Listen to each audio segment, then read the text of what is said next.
So the paper is Living Myths, Silent Paper. Or did you know that an applied program is still on the books? Bruce and I co-wrote this paper, so there are going to be some times where I'm reading in the third person that sound absurd. I'm sorry for that. Okay. Dan is a PhD candidate in applied anthropology. This is his 5th year at Columbia, and he is revising a dissertation on private equity investors.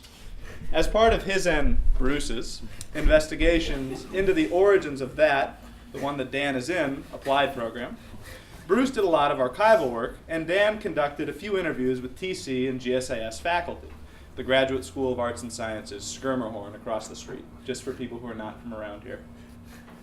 In one interview with an older member of the GSAS faculty, some ways into the conversation, the professor leaned back and said, "You know, I think there's still an applied PhD program on the books."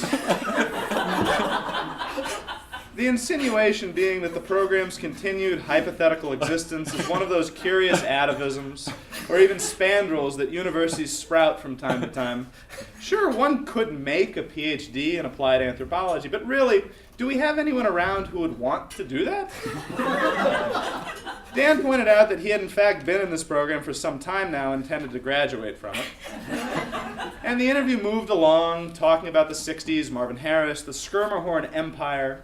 And while this professor was at least aware of the possibility of an applied anthropology program, he claimed to know little about its origins or its history, despite being at the university for just about all of it. So the interaction is a nice introduction to the patchy coverage of origin stories. Dan embodied the applied program. He's in it and he knows about it. What's more, he knows the origin stories about the program. The professor is a good stand-in for the university's institutional memory of the program, a record that goes so far as to acknowledge basic existence and not much else. So this paper will comment on 2 instances of this disjuncture between a program's or a department's own founding myths and what physical traces in the form of archival material have to say about that history. This paper will wonder why we say we're descended from gods and rely on disciplinary and programmatic myths that set up a charismatic, ideal Big Bang that often sets up an origin moment compared to which we find ourselves wanting. So Boaz and anthropology. The founding myth of anthropology at Columbia is a neat one. Boaz explained in a 1908 essay in Columbia University Quarterly that anthropology at Columbia preceded Boaz's own arrival in 1896, since there was a joint general course given by Professors Farrand of psychology and Ripley of political sciences. However, in 1896, he began consolidating the department. The Columbia Anthropology Department's website goes on to modestly locate anthropology's beginnings with Herodotus' curiosity about strange cultures. It then leaps to Boaz and his commitment to the idea of the uniqueness of each culture and to the observation and recording of those cultures in the field, in all aspects and as much detail as possible. His students, Boaz's, disciples, apostles, fanned out and founded departments of their own around the country. And of course, American anthropology as we know it was born. Thank you, Columbia. So this, however, would be a dull paper if this were the alpha and the omega for Columbia anthropology. Contained in the same archive as Boaz's article, there's a paper by a student named Matthew Kelly written for Joan Vincent's Theories of Culture class in an unknown year detailing the history of Columbia anthropology. One of the first mentions of the emerging discipline is from Columbia President Barnard. In his 1878 to 79 letter to the Columbia trustees, he made the case for Columbia becoming a European-style research university and creating appropriate graduate faculties.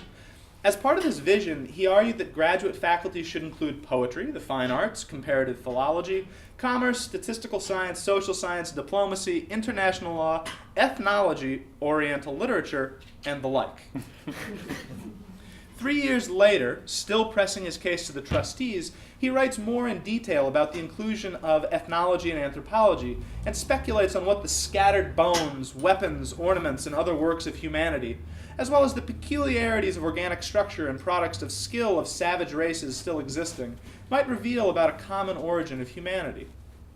To further argue its fit for Columbia, he goes on to list several prominent American anthropologists working in the field, including the president of the American Anthropological Society, E.G. Squire, and Lewis Henry Morgan, as well as several others working with Native American communities. Then, in the 1893 course catalog, Boas came in 1896, we see the appearance of the first classes related to anthropological concerns in the School of Political Science, which housed the Department of Sociology and Statistics. Professor Franklin Giddings offered many of these early forays, and if his 1986 introductory textbook's bibliography is any indication, students were already reading almost every major sociological and anthropological work then published, including Morgan, Spencer, Wallace, Durkheim in French, Tyler, and of course Boas. In the spring of 1894, William Ripley gave the first course in anthropology by name, Physical Geography and Anthropology.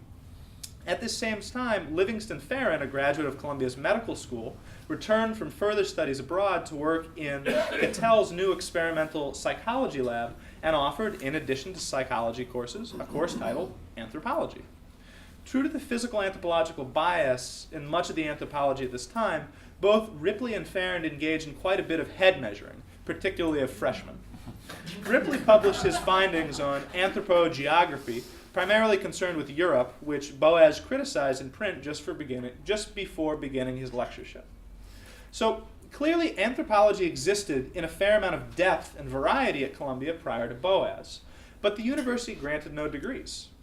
Alfred Kroeber is known as the first student to receive a doctorate in anthropology at the university in 1901 with his 28-page dissertation. Those were the days. It is actually in 1895-96, again, the year before Boas arrives, that we see the first students listed in the register as studying anthropology. The next academic year, there are 5 students listing anthropology as part of their degree, and 3 of them cross-listing anthropology and education and psychology. In 1898 to 99, we see the first TC students listed. It was the first year it was part of the university. Most notably, Frank Clarence Spencer received his doctorate in education with a minor in anthropology in 1900, the year before Kroeber. His dissertation was on the education of the Pueblo child, a study of arrested development. Apparently, he did something like fieldwork, a somewhat extended personal contact with these Indians. That's a quote. So it seems, even at the early stages of his life at Columbia, anthropology was eclectic and at Teachers College. There was another TC student studying anthropology at the university in 1899, Harriet Luddington, as well as 3 Teachers College scholars listing their subject as education and anthropology. And of course, there was Elsie Clues Parsons, a Barnard graduate student who received her doctorate in education in 1899 with a minor in sociology, whose Pueblo anthropology would become well known in the 20th century. Even beyond Elsie Clues Parsons, we have 3 other Barnard College graduate students registered in 1899 as studying anthropology, listed as special students or candidates at the university. So not only was anthropology in a fairly sophisticated way extant at Columbia prior to Boas and Kroeber, it was at Teachers College and Barnard as well. President Seth Low oversaw Columbia's move to Morningside Heights, including the funding of the Low Library, named after his father and paid for with his inheritance. In a letter welcoming Boas to CU, Low notes that anthropology was located between 3 departments: philosophy, which housed psychology, political science, and pure science, where Boas had just been made a lecturer. This division was presented as a strength, and Low mentions that he formed a committee on anthropology made up of 4 professors, Cattell, Giddings, Woodward, and Peck, that would oversee the work until we were prepared to create such a department. As Boas and Farron handled the introductory courses, Ripley added a course in 1897 to 98 and 98 to 99 called Applied Anthropology, the first formal mention of our subject today in the university archive. Of course, Ripley left the anthropology fold and CU completely by 1902. He was offered better pay at Harvard. So, in spring of 1902, the Columbia trustees resolved that anthropology would be constituted as an independent department alongside psychology. The above archival perspective reminds us of several things. Anthropology began as an interdisciplinary study, and its presence at Columbia was in part due to the vision and efforts of administrators and not faculty, or not just faculty. Its early students included education doctoral students. Anthropology preceded not only Boas, but the Department of Education split to Teachers College. And perhaps most noteworthy for our purposes, a course on applied anthropology, again, was offered 1897 to 99. Anthropology at Columbia had no big bang. Boas was able, however, to preside over the unification of several diffuse programs of study and guide the ongoing formation of a discipline from the vantage point of an academic department. Okay, now on to TC.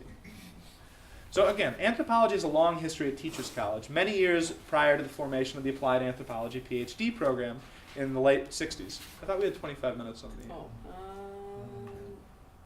45 to 11:10? Okay, go ahead. We'll see. So anthropology has a long history at Teachers College, many years prior to the formation of Applied Anthropology in the late 1960s. As early as February 1904, we have noticed in The Spectator of Dr. Farron giving a lecture on TC, at TC on the relation of anthropology to education and whether epoch culture theory was applicable to the problem of education.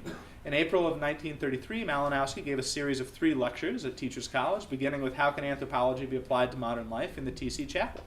That lecture apparently focused on disarmament and war as an anachronism based on an analysis of the cultural facts of history. Margaret Mead, as Michael Scroggins pointed out in his paper in this conference last year, taught several courses at Teachers College throughout the 40s. She reportedly recruited Saul Kimball, the 1952 to 53 president of the Society for Applied Anthropology, to Teachers College in 1953. This was also reportedly due to Mead's deploring ivory towers and her conviction that anthropology had a lot to say to other professions, a task that presumably wasn't being fulfilled by the Schermerhorn faculty at the time. Kimball launched his new interest in schooling and was, of course, a major long-term collaborator with Konrad Ahrensberg. Kimball took on an ambitious teaching load at TC during his decade and a half there. He also proposed a social and applied anthropology postdoc for people involved in teacher training to teach them anthropological principles. Again, collaborations and cross-pollination between TC and CU continued, and some seem to have always felt a pressing need to emphasize anthropology's application. Always present, whether acknowledged or not, to not just study conditions, as one professor noted in an interview, but to change conditions. So what about the myth of the program's founding, of the joint program Applied Anthropology, about it as a timely and called-for response to the strikes, riots, and disturbances of 1968 at the university? Students in our program rarely receive any clear explanation of why the program was started and under what circumstances. Those who have sought out some articles of establishment or a memorandum of understanding with the GSAS faculty have found no such words in any of the university's archives. And so the myth that they recycle goes something like this. In 1968, students occupied Columbia and demanded changes to their education in keeping with the times, removal of ROTC, better relationships between the predominantly white university and the mostly black neighborhoods around Columbia, the creation of representative bodies like the University Senate. And somewhere in the shuffle, students demanded more relevant academic work. The anthropologists around Columbia took up the challenge and created a joint PhD in applied anthropology, which shared funding, faculty, and students with the GSAS department. These Edenic days lasted until the GSAS department went into receivership, or post-structuralism happened, or a skepticism towards the morality of applied work crept across the discipline. Pick your poison. We were cast out of Eden, left to fend for ourselves and bear the shame of our exiled faculty. Lamentations, gnashing of teeth. You get the idea. This in its own way is a neat story. Students demanded relevant pedagogy. An applied program was the answer. The university and the state approved the program in record time because of recent uprisings. And then anthropology lost its way. This narrative suits a number of people well. If professors have fallen out of the mainstream of the discipline, they can decry the perfidy of and betrayal of changing intellectual winds. Students can pick up the mantle of 1960s activism and continue doing the good work of liberating their society. But like most good stories, this one isn't quite right. We could find no record in the Schermerhorn faculty of deliberation over and creation of an applied program, and only one mention at the June 1968 faculty meeting of the Teachers College Plan, amidst the general reorganization of the department. And an interview with one of the founders of the PhD Applied Anthropology program noted another different story. The professor observed that Charles Harrington and Bill Dalton arrived at Teachers College in 1967 with degrees from Harvard in social relations and Manchester in social anthropology, respectively. They were hired to support the programs and courses in anthropology and education. They also felt like outsiders at Columbia.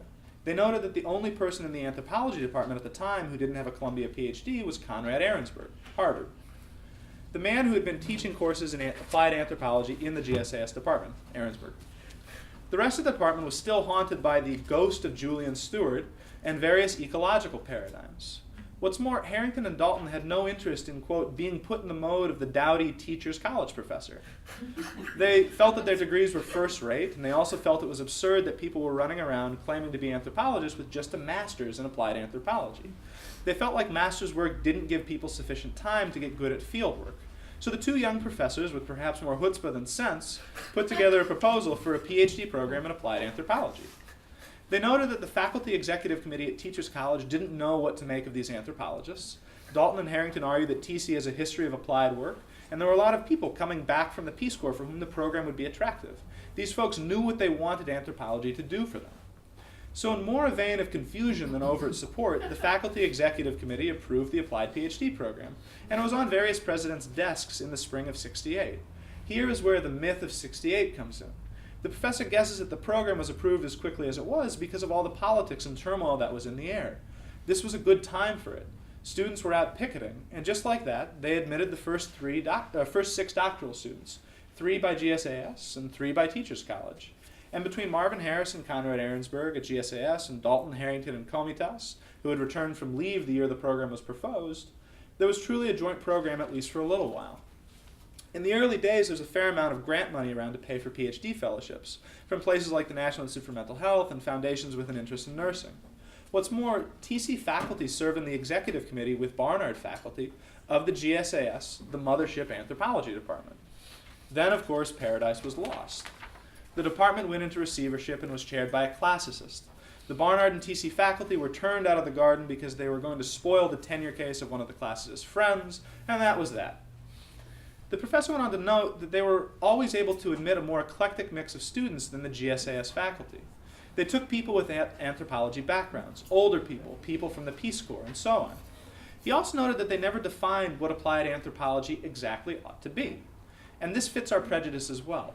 It seems obvious that anthropology is always doing something, and thereby applied to something or other, whether you're applying it to your tenure case, writing policy-relevant recommendations, deliberately trying to change people's material or cultural traditions, or even taking up the old role of public intellectual, arguing about coming of age or whether Muslim women need saving. Your anthropology is doing something and is applied to some end. So this program was open to these myriad impulses within anthropology. We can't verify this version of our program's founding in any sort of archival evidence. We don't have correspondence. We don't even have a proposal. The New York Office of Higher Education has only the fact that it is a program on record. This, however, sounds a good deal more persuasive than the faculty responding in a substantive way to the intellectual demands of their students.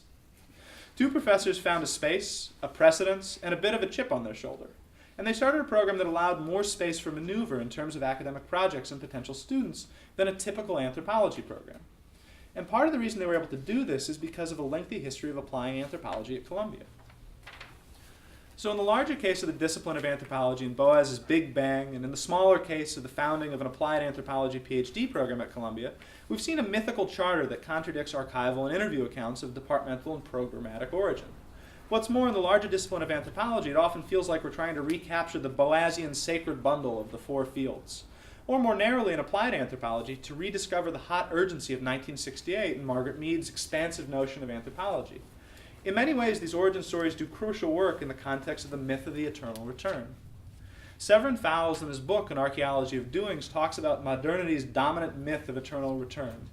He notes a widespread habit of thought that, as opposed to a 2-point progression from primitivism to modernity, people see a vision of an original, natural condition, to which we strive to return.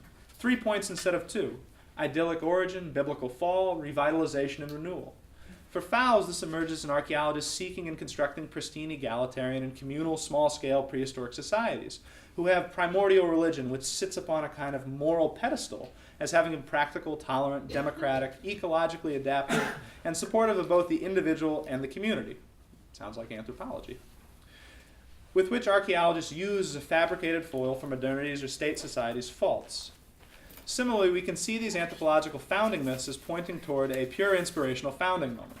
They both rely on charismatic, iconoclastic origins and resemble our discipline's romantic fascination with solitary, far-removed fieldwork. The problem with this mode of thinking and saint-making is that it pushes us to look backwards towards a past that never was and masks a more complicated institutional precursor to any sort of Big Bang moment. So we suggest that more interesting questions for applied anthropology are not so much how can we recapture things when they were allegedly better, but ask ourselves what institutional and disciplinary strengths are at hand and on which we can draw to make our scholarship relevant now.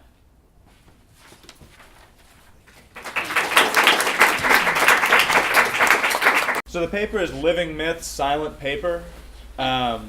Or did you know that an applied program is still on the books? Bruce and I co-wrote this paper, so there are going to be some times where I'm reading in the third person that sound absurd. I'm sorry for that. Okay. Dan is a PhD candidate in applied anthropology. This is his 5th year at Columbia, and he is revising a dissertation on private equity investors.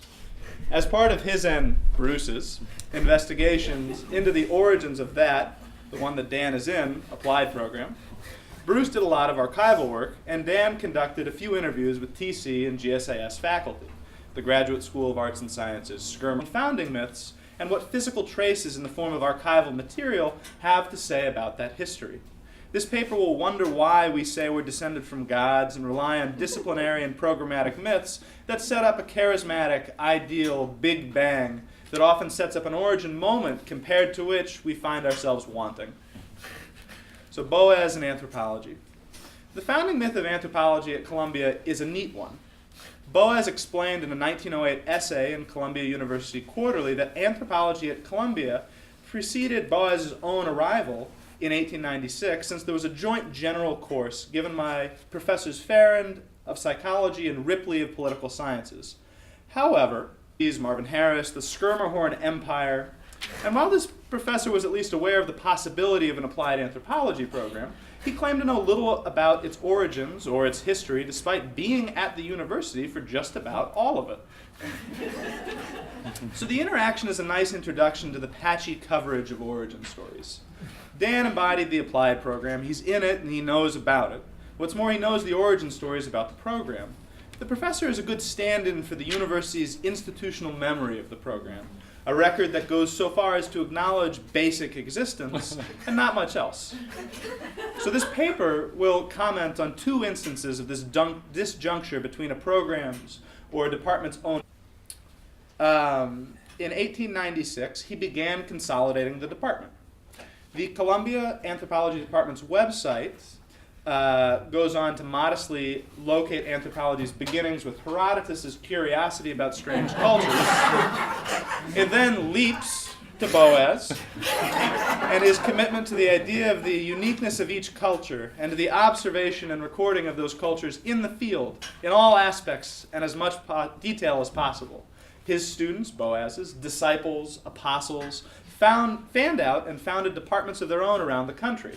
And of course, American anthropology as we know it was born. Thank you, Columbia. Horn across the street, just for people who are not from around here. In one interview with an older member of the GSAS faculty, some ways into the conversation, the professor leaned back and said, "You know, I think there's still an applied PhD program on the books." The insinuation being that the program's continued hypothetical existence is one of those curious atavisms or even spandrels that universities sprout from time to time.